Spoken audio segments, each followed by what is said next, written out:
जब संत मिलन हो जाए, जब किसी संत का मिलन हो जाए, जब किसी सत्पुरुष महत्पुरुष का मिलन हो जाए और वो आपको देख कर के रीझ जाए, एक क्षण लगेगा उसको आपको उठा करके भगवान तक पहुंचाने। गुरु का इतना ही तो काम होता है। गुरु का अर्थ कोई ये थोड़ी है कि आपसे कोई उसको दान दक्षिणा मिलती रहे, कोई पद प्रतिष्ठा मिलती रहे, ये काम थोड़ी होता गुरु का। अगर ऐसा कोई करता हो तो वो गुरु हो नहीं सकता।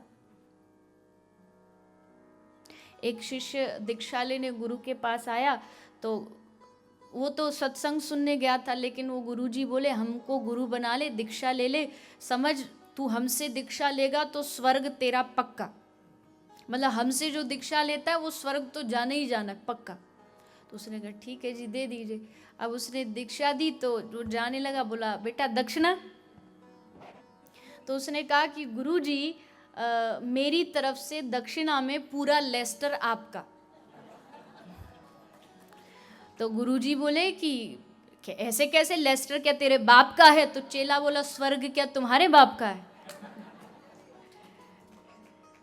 जब तुम स्वर्ग की इतनी ठोक के गारंटी ले सकते हो, कभी देखा है स्वर्ग जाकर के? भागवत सुनने के बाद आपको स्वर्ग मिल जाएगा, ये भी भागवत कोई गारंटी नहीं देती है। कौन कहता है भागवत सुन के स्वर्ग प्राप्ति हो जाती है? कोई गया है जो आके हमें बताया हो कि हमने भागवत सुनने स्वर्ग प्राप्ति हो गई? कथा का फल स्वर्ग नहीं है, कथा का फल कि भगवान से प्रेम हो जाना। तब तो समझिए कथा ने आप पर कृपा की है। तो गुरु का अर्थ, संत का अर्थ कोई आपसे विषय वस्तु की मांग नहीं है। और मैं आपसे भी प्रार्थना करूं, आप जितने भी लोग यहाँ हैं बहुत भाग्यशाली हैं कि आपके भारत से दूर रहने के बाद भी आपको इतने संतों का सानिध्य प्राप्त होता है। लेकिन एक बात बड़ी सावधानी की है कि संत मतलब एक महापुरुष जो हमसे भक्ति में आगे निकल चुके हैं। लेकिन संत, भगवान भी कह रहे भवत तनु नाम, मेरा ही स्वरूप संत है, मुझ में और मेरे संतों में कोई भेद नहीं।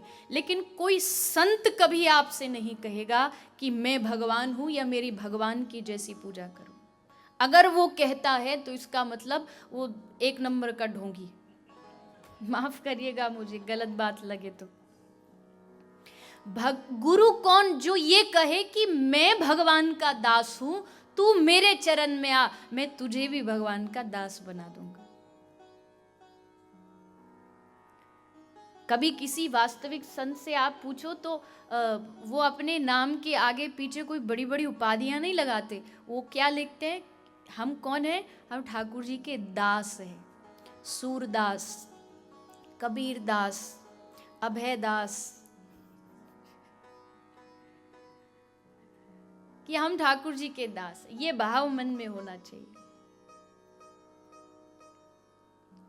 प्रभु की शरणागति स्वीकार करे, वो सच्चा वास्तविक संत है।